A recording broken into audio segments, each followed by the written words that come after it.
Broadcasting from Silicon Valley, California, this is Conversations with Jennylyn.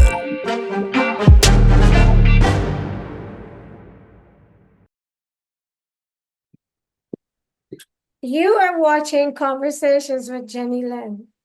And as always, I try to find people that are intriguing, inspiring, and who have stories, experiences, and expertise to share with you. And tonight, my guest is a very intelligent, learned gentleman. And I feel very blessed to have crossed paths with him because he and I have a lot more in common than I had imagined when he first showed up on one of my social media platforms. He was relating an incident regarding a book, which we will talk about sometime tonight, that caught my attention. And I made a comment to which he responded, and that has led to us being here tonight, me sharing him with you. And he will be joining me this weekend on another segment. So you're going to have to wait and see what that's all about. And his name is Erik, and he is on YouTube and his handle on YouTube is at THEExpendable Show. Am I correct? Yes, ma'am. You're absolutely correct. Welcome, Erik, and thank you for carving out the time to spend with me on my show. Thank you for having me, and I'm highly enjoying the view of your beautiful mansion in the background. Maybe if you're nice enough and you make it onto the friendship zone, you might get invited to this palace. That'd be awesome. You will be invited to my studio. Very nice. So, Erik, I am in awe of how the universe is connecting me with people. And I was really sitting down today marveling at how we connected. And as we, when I say we, because you also know Mel, I introduced you to Mel last night. As we all get to know each other, I am just seeing this as divine synchronicity, divine orchestration, because we all have so much in common. And it's almost like we are being hand selected and brought together so that we can assist each other in the areas where assistance is necessary and needed. So why don't you tell my viewers a little bit about yourself? And I'm excited to learn with them because I know very little. Well, okay. So actually, yeah, we kind of just jumped right in our conversations that we've had and have gone right into the heavy stuff. So, so I am 43 years old. I am an operations manager at a facility in Stone Mountain, Georgia. I reside in a couple areas over. You don't have to tell them where you live. You know. It's all right. Erik, the other realms already know. Okay. I've written 2 books. It's kind of my passion. I kind of got serious about it in high school, and I was like, hey, I'm kind of good at writing books. So I learned how to really structure books, and now I just love writing them. I love researching. I'm probably more so along the lines of an investigative journalist that writes books. So I really enjoy that. I have a law enforcement background of 10 years, but the business world pays better. So, and I don't have the potential of bad things happening to me. So I have 5 kids. They're all old and doing their own thing. My oldest is 25. The youngest is 18. So they're the apple of my eye. I love them to death, but they're all up north. So I don't see them as much as I'd like to, but luckily technology, gives me the opportunity to still connect with them, And I work out every day. That's my passion because I feel like if you have a healthy body helps you have a healthy mind, and in what we do, we need that. So I think it's important to keep every aspect of ourselves as strong as we can. Thank you, Eric, for giving us that brief introduction. And I'm sure that you and I are going to be doing segments in the future. So my guests will probably get to know you simultaneously as I, Right. yeah. You mentioned that you have written 2 books. Yes. One of those 2 books is what brought us together. Correct. Okay. Can you tell us about both books and then we'll talk about the one that brought us together?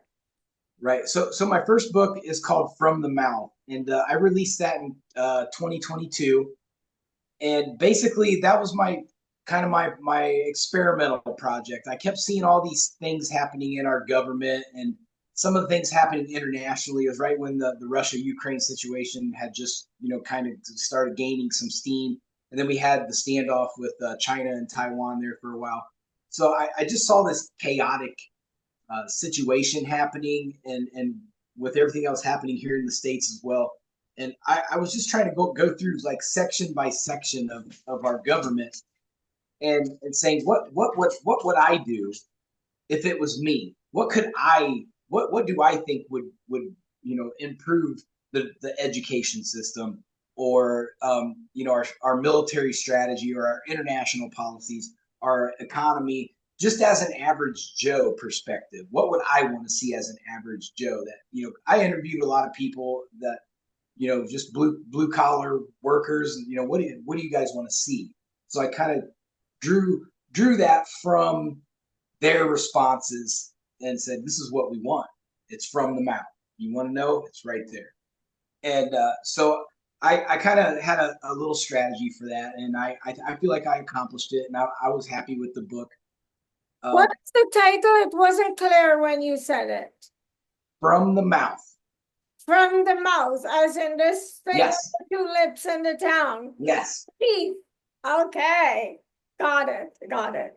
Because when you said the title, I didn't hear clearly what it was. What kind of reaction did you get to that book? So I had a lot of good reactions to it. A lot of people were very supportive of it, and we were still at a time when a lot of the division was really heavy. So it did turn into more of a one-sided book, and I got a lot of negative criticism from the left with it, which I wasn't trying to make it that way. I wanted it to just be from the ground, looking up at the government, and saying, hey, this would improve some things. This could improve some things, and I tried to be considerate to both parties' perspectives. But I think when you try to make everybody happy, you tend to not make anybody happy. So it so I stuck with my right moderate kind of my fans, and it did okay. It did okay. I was happy with it for a first book. Well, Eric, when you were speaking, something occurred to me that I thought of today. And I was on the world news in Pakistan on the election day. I just I watched that. randomly, you saw that. Yes. Well, thank you. Well, one of the things that I was thinking about, because I'm sure when you listened to the interview, I was sort of neutral. Right. And I've been a Democrat for my entire life until recently when I started taking my journalistic career seriously and I started going down rabbit holes. I had a rude awakening, and I realized that throughout my life, my news source came from the same place. And as I have evolved and researched and sorted out the facts, not what is being reported, but trying to go to the source and getting the truth best I can, I realized that as humans, if we like somebody or we like a cause and we have our minds set on that person or cause because of whatever the reason was that made us like them in the first place, we can't see past that. Or we're Right. not inclined to go and look beyond. So Yeah. sometimes it is in our face. The things that are wrong with the situation, person, place, or thing is blatant. But we Right. are so sold on them, it, or whatever, that we are blinded to what is really right before our eyes. And it's by removing myself from San Francisco, which is heavily Democratic, Right. and a lot of my friends were Democratic, only then was I able to see what was behind the veil. And I did not vote. And it's not because, let me phrase this the way I did when I was on that interview. I believe that both parties are wings of the same bird because when they do get to the White House, a lot of times they're limited.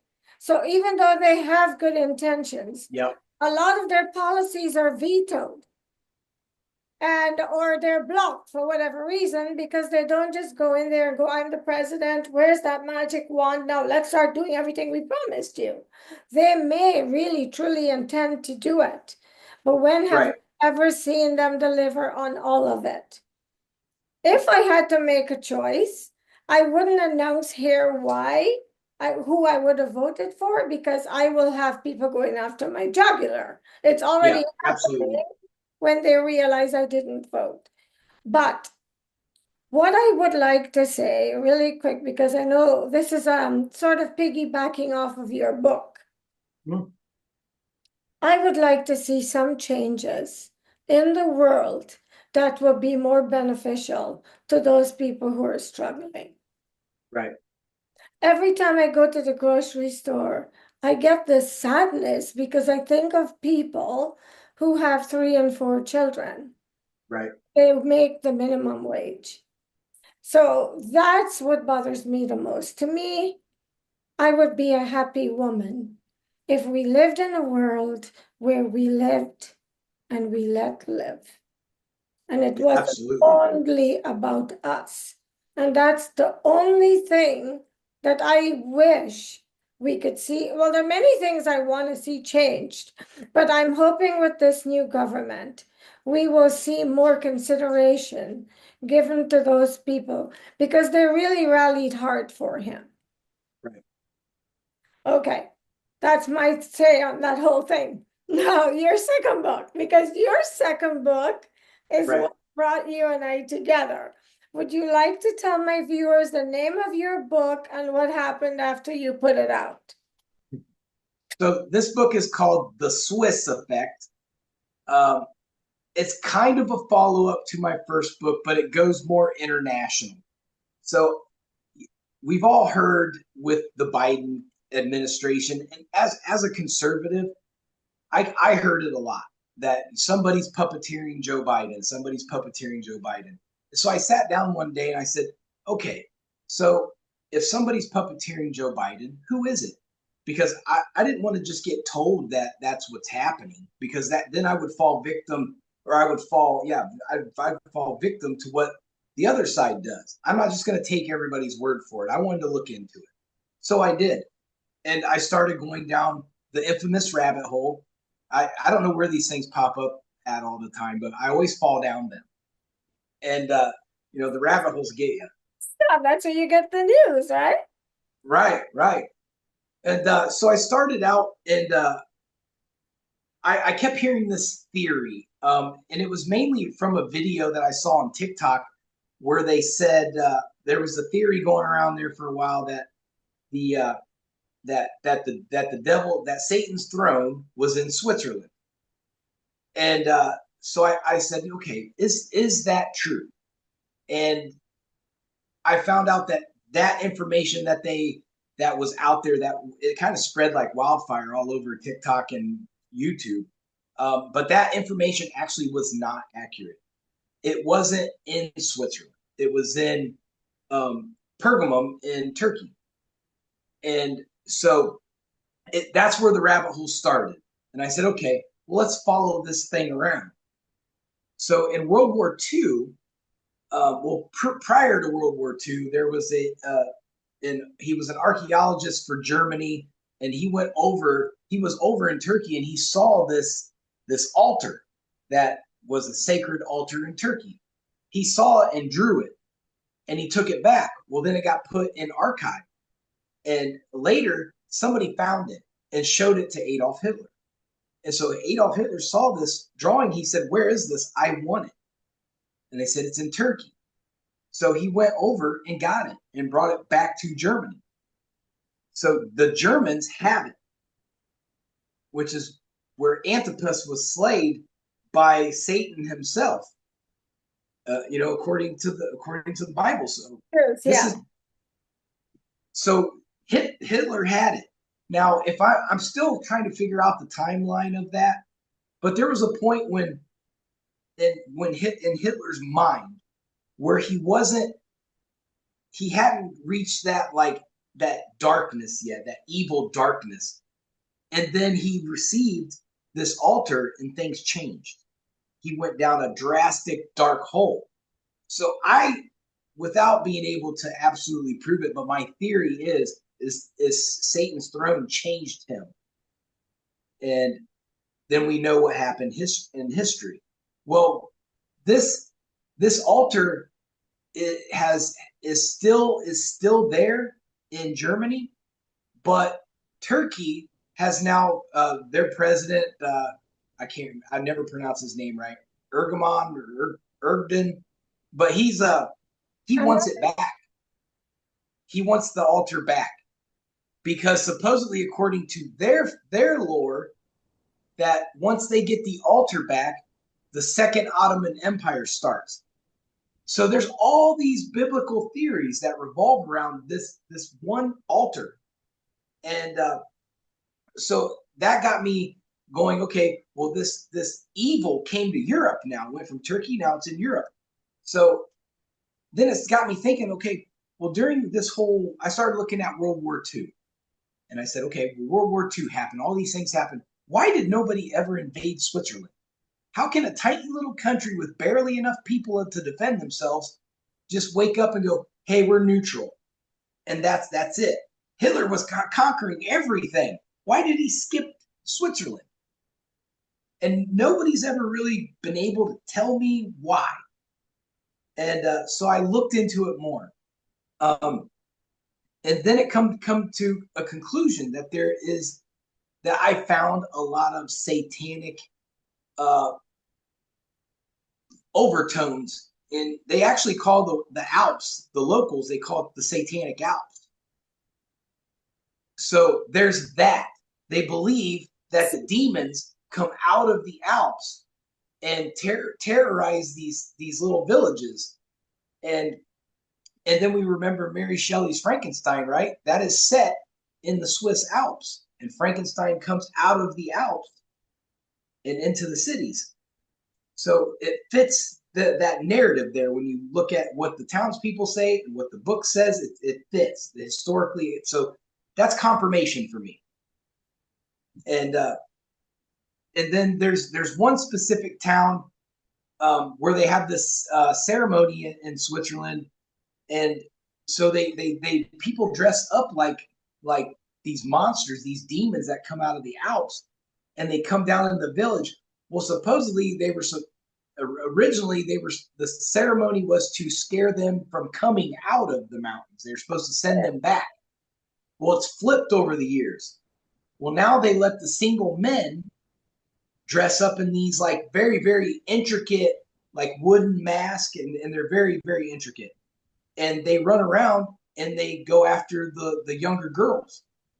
So now we have the demons are coming out of the mountains ceremoniously, and they're chasing the young girls.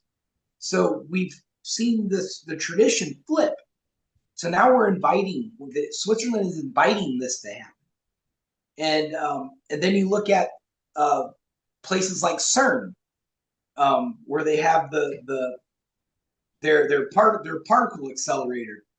I think there's more to that story than what meets the eye. I think they're capable of doing other things other than running two particles into each other. So I don't want to get into too much of that because it's potentially. Right. And you've already been warned. Yes. So we have to be careful. Right. So there's a lot to the book, and it's just rabbit hole after rabbit hole where I've just been able to follow these tales, and then I started following money. I found out who's funding who and who's at the head of this. What is their ideals and their beliefs? And I came to one common denominator amongst everything. And it was everything's happening in Switzerland. All the world leaders, the shadow government that we're all scared to talk about is there. And they all have one ideal purpose, and it's a socialist globalization effect. They've come out and they've admitted it now, but you just got to dig to find it. And so I named all the people, which is probably what has gotten me into some trouble. You are ballsy. Yes. So this book is on Amazon. Yes. And what is it called again for somebody watching? The Swiss Effect. And your name, what, by who? You're Erik, but we don't know your last name. You may want to say, so someone looking for the book. Right. Is there a comment section on it? I might have to spell it because my last name is very complicated. Oh, what kind of last name is it? It's German. Aha. Okay, got it.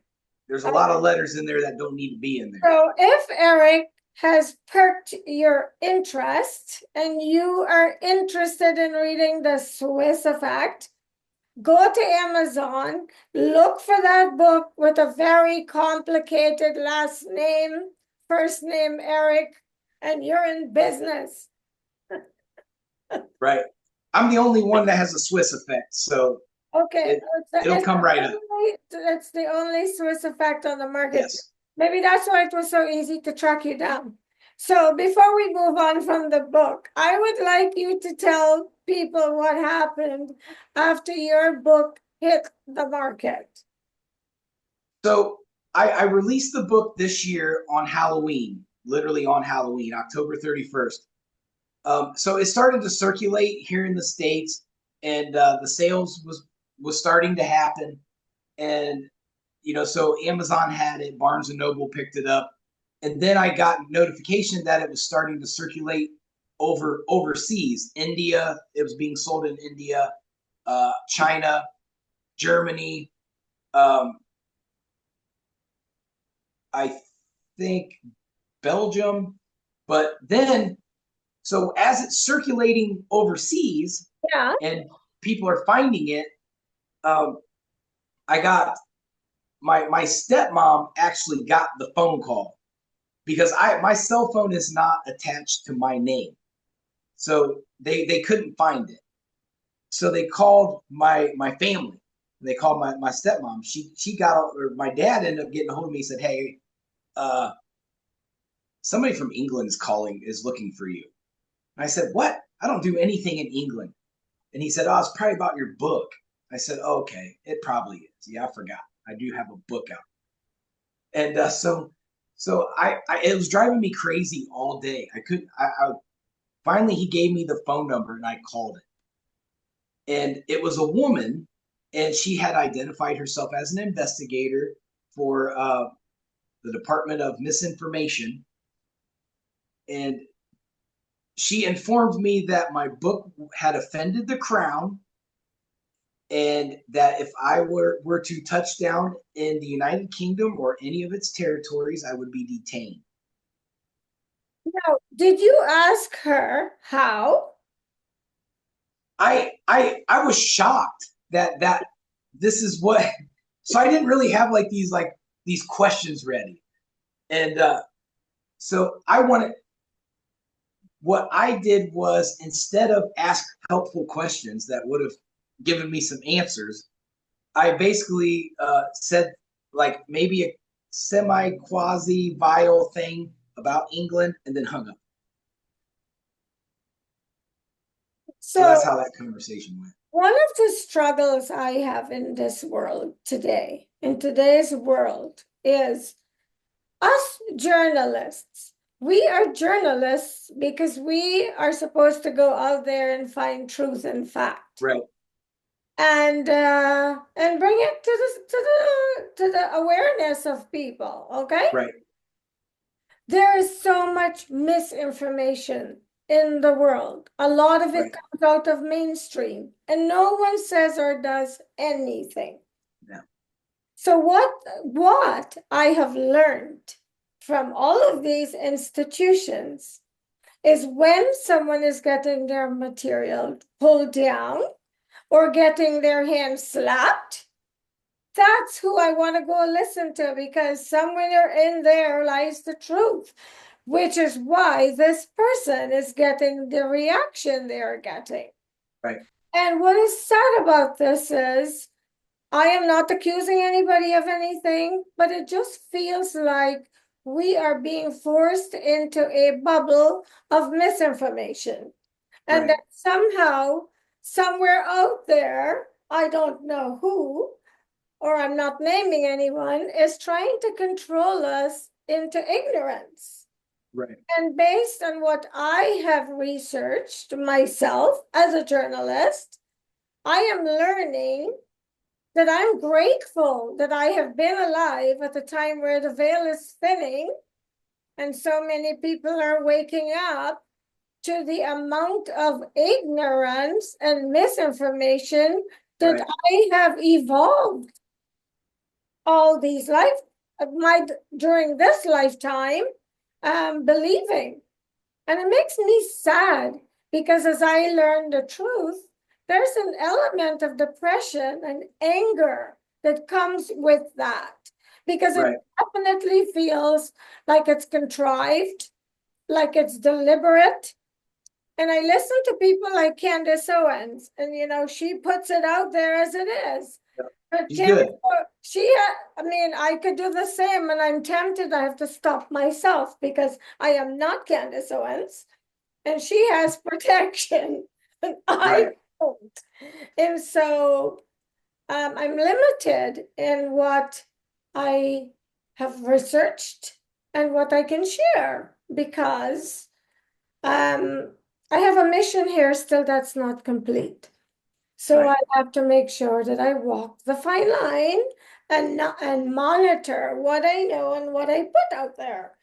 But I am seeing a lot of people putting stuff up, putting truth out there. A lot. Right. And a lot of it is on TikTok, which makes me realize that possibly that could be one of the reasons that there was such a heavy push for the termination of TikTok, the abolition of TikTok. Right. And it's kind of ironic that Trump is pro TikTok. Well, So I remember when he was in the White House previously, he was one of the people who started to say he wanted to get rid of TikTok. Yeah, I remember that. Yeah. Yes. So I think he too has evolved. And if I ever met him, I would like to ask him what prompted the change. And I would like to guess his answer would be something like, that is where the people who supported me united. And that would probably be an accurate statement. Yeah.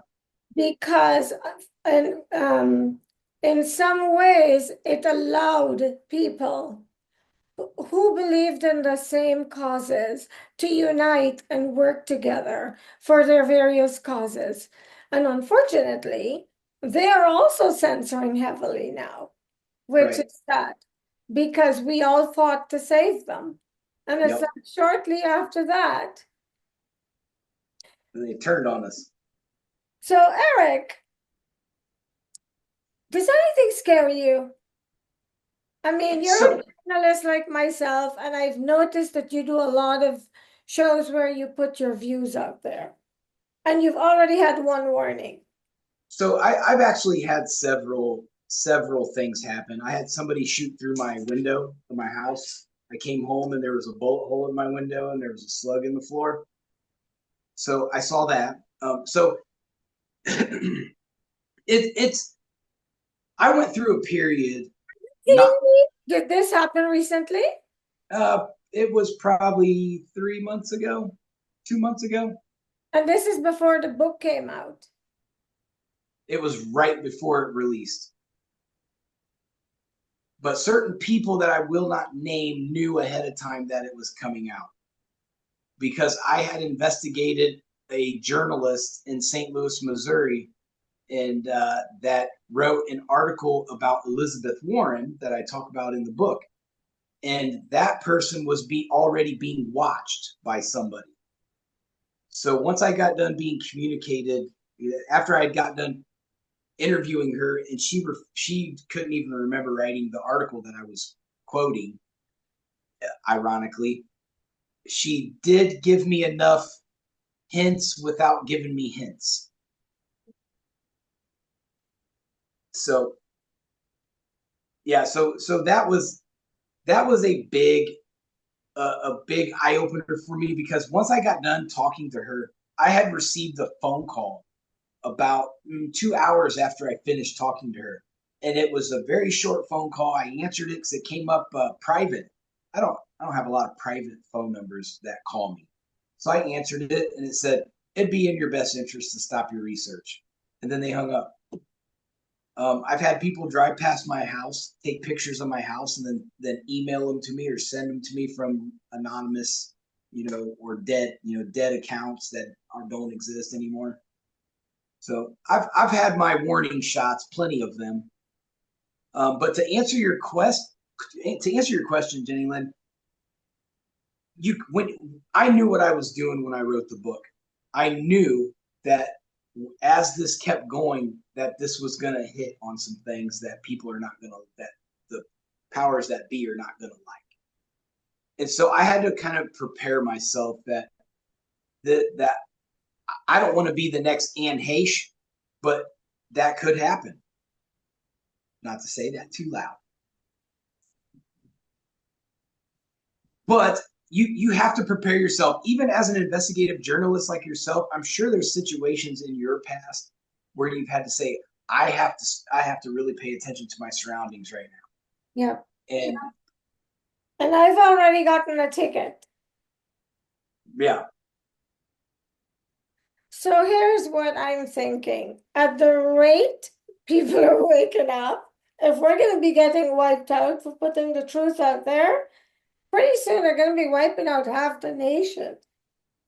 Because this is how many people are waking up. Right. And I think they will abandon that before I think that happens. Because we, as regular citizens, we have used social media as our sword, so to speak, and we've been able to fight, the elitists with social media. So they know now that if they screw up and we don't like what they're doing, we will fight back. They know that now, and I don't think they're going to push that to that point. I just don't see that in the near future, but I could be wrong. But I think we've shown what we're willing to do, that we will turn our backs on the establishment and go a different route. And we saw it in the election. We saw a lot of different demographics of people across the country turn and go the other way. I think that speaks volumes, and I hope that we continue to have this awakening happen, which is what motivates me to do my podcast shows.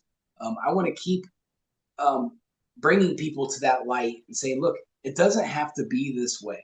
We don't have to have big government. We don't have to be controlled. We can speak our voices. We can have our opinions, and we can all do it together, and we can do it without conflict. And to bring back where we can sit down as human beings and talk about differences without having to cancel Thanksgiving. So, those are the things that I would like to see come back, where we have this civility amongst humanity. So, I would like to see the same. And I think a lot of the journalists like you and I who are going down the rabbit hole and doing the work and on turning the stones and pulling down the veil, it's right, what we all want. I mean, I'm not looking for fame. I kind of run under the radar.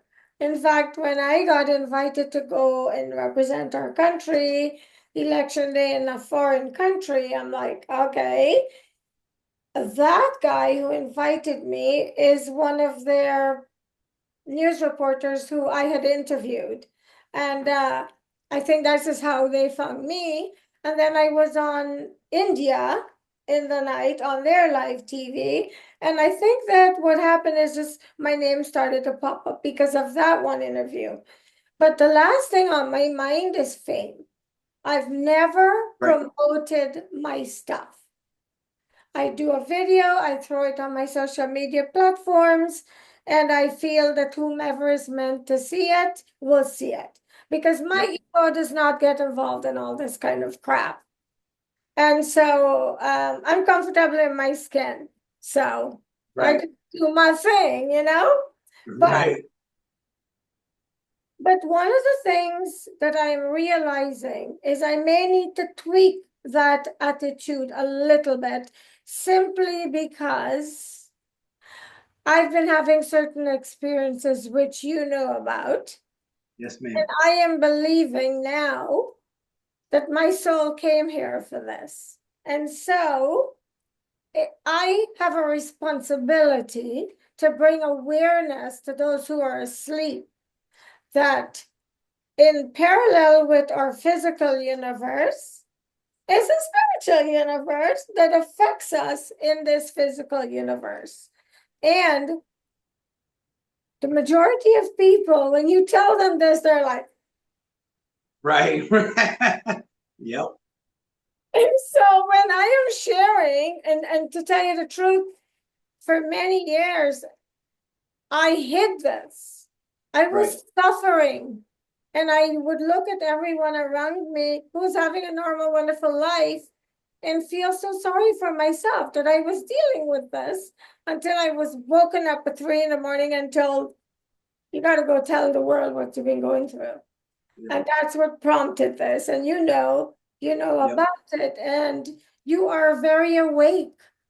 And this is why I love people like you, because you're not closed-minded and, oh, I'm scared, that stuff scares me. Well, people, what are you scared? Or you're not scared? It is happening. And it's probably affecting you in your fare. And you don't know, because you know, Erik, that what's going on in the spiritual realm is affecting all of us. right, absolutely. I was being affected and I didn't even know it. The same with me. So maybe you want to share a little bit about how you were being affected really quick before we wrap, because it's amazing how the time flies. We'll do more. We'll do more segments, don't worry. But maybe you want to tell us when you first became spiritually aware, because people, Erik will be joining, oops, Erik will be joining. Can you believe my computer's not turned on? I mean, okay, here we go. My battery was not plugged in. I'll edit that out. But Erik will be joining Mel and I this weekend because he had a fascinating experience last night while having a conversation with the two of us. And we decided it would be great to bring him on so you could hear from Erik, not just Mel and I. So Erik, please answer the question. Well, first, that what a great first impression by Mel. We get right into battle. You didn't know what you signed up for when you joined that conversation, did you? I was unsure, but she made me feel so comfortable that I was feeling what she was trying to accomplish, my being was very comfortable with it, and I wanted to be right there with her helping. So that she did a very good job of kind of warming me into things. Can I To interrupt where for 1 second? And I don't mean to be rude. What she said to me today was, she said, Erik has different gifts to mine. My gift is different to his, and together it was just an amazing team because the what she lacked, you had, and together you guys did an amazing job. I don't want to give away too much about that now because we'll talk about it this weekend. But okay, I want you to tell us when you realized that you had the spiritual gift. okay. So it was kind of by accident a little bit, kind of, but kind of not. So I've spent decades in martial arts. So I started out with a style called Mizuru Kempo, which is it's called water Kempo, and it originates in Okinawa. And so I had an instructor who was very yin yang, and so he had anything that you destroy, you can also heal. And so one of his methods of healing was we all had to take Tai Chi. And so Tai Chi was a very important part of my martial arts evolution. And so we had to learn to heal each other through energy healing, building energy up, getting our breathing patterns down. How do you get your energy to move throughout your body um, properly without restricting it? So there was a lot of really good things to that I still use to this day. Um, but then it got me thinking, like we could sit in meditation and build this energy. Well, can I what else can I channel? And so one of our methods that we use when we go to meditation was, and everybody kind of has their own way of doing it, but for me, when I envisioned it, it just came out this way. I have a spider that weaves a golden web around me, and negative entities generally don't like gold. So I would always protect myself before I would get into a deep meditation, so that way negative entities can't enter my being. And if something enters you, you're going to have a long-term negative effect from that, and it's going to be hard to get rid of. And especially if you don't know what you're doing or you don't know anybody who can help you get rid of it. So you can have a real big problem if you don't spiritually protect yourself. So I learned how to do that, and then we went into, um, you know, starting to see things like you can summon these things. And I read this book by she was British, um, and her name was Dorothy Chitty, and she wrote a book, and it was called "Are You Psychic?" And it was basically a way to, like, a step by step of how to bring spirits to you. And so naturally I'm going to go play with it. So I did. And so I practiced it because she said in the book, you just have to keep practicing, and you'll get more in tune with the frequencies that you need to be in. And so I worked on it, and then finally I had this couple come, and there was just such a warmth and a love surrounding them, and they never said anything to me, but they brought me so much peace. And that's when I knew, I was like, okay, there's something to this. I didn't know what to call it at the time, but I knew it was something, because just my imagination wasn't going to give me that warmth that I felt that day. And so I kept playing with it some more. And then the next one, it wasn't as welcoming. I found a turtle, and the turtle could talk to me, but we were in like this like volcanic. There's magma everywhere. There's these volcano going off in the background. Well, I could just feel that there was another presence with us, and so I kept looking around, and then finally I saw it, and it was a figure probably 200-300 feet away from me, standing on like a rock, like a big floating rock in magma. And he was just staring at me, and he had a black broad brim hat, a black suit, but I couldn't see his face or anything. It was all black, but I could tell he was staring at me. and he never said anything. And so I just remember we had this like kind of stare down a little bit, and the turtle stopped talking. And so it kind of freaked me out a little bit. I'm like, well, what am I dealing with here? But then I was like, okay, well, I have my golden web, so I'm protected, so I'm good. So I still never understood what that completely was about. Um, but we end up having escalating events, and then I was going through a really tough time in my first marriage where I was on the verge of getting a divorce, and I was lost and I didn't know what to do. And so I just sat down one day and I said, I'm just gonna dedicate some time to prayer. And so I just sat there and I got into a deep prayer, and then in all his masterful glory, coming out of this massive bright light with his big wings was Michael the Archangel. And I didn't know who he was at the time, but I knew it was the most beautiful thing I'd ever seen. And so there was this like awe, and like I didn't know what to do, but I felt safe in his presence instantly. And then um, he spoke to me, and I could hear it just like I hear you through this phone. I could hear his words, and he's told me so many things over the years, and we have just built our relationship, and I didn't know what or when or why, but I knew that anytime that I needed him, he was there, and he would always. And on that day, he told me, just stay put, just stay put. And so I did. I just listened. I don't know why, because that's the only thing this entity had ever said to me was just stay put. And my question to him was, what do I do with this marriage? And he said, stay put. And so I just listened. And then, I got a second chance with my wife. She came back, and she had been gone for 7 months. So I had almost given up hope.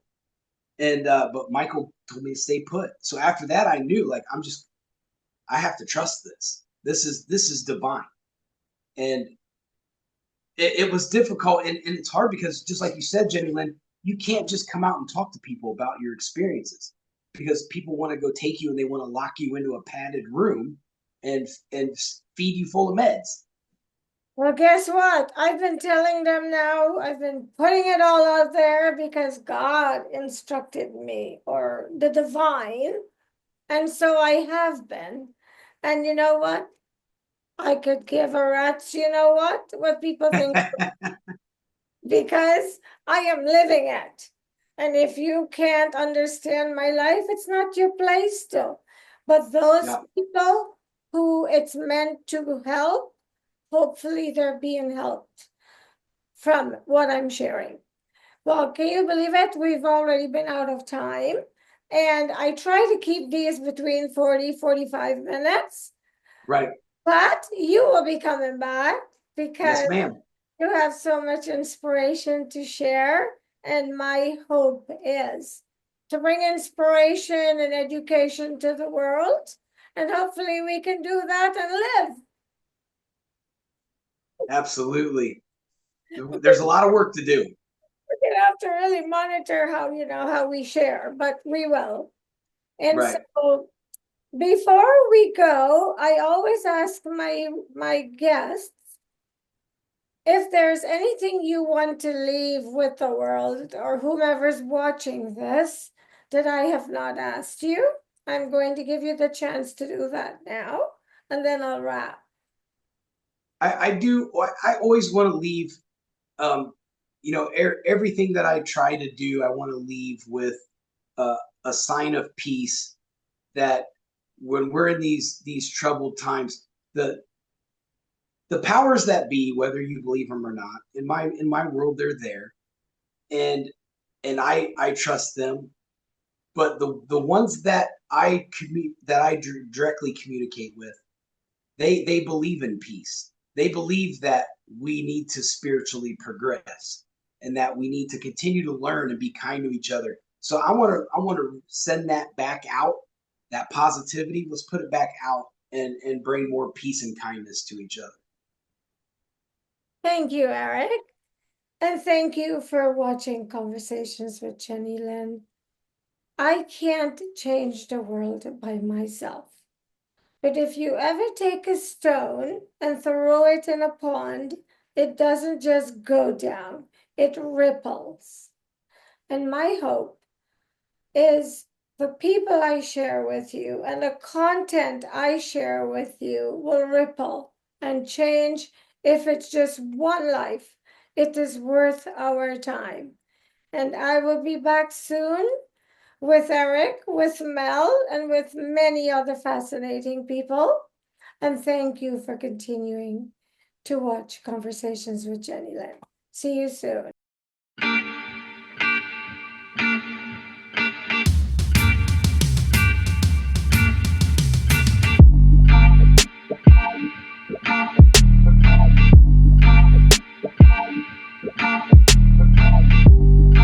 Broadcasting from Silicon Valley, California, this is Conversations with Jennylyn.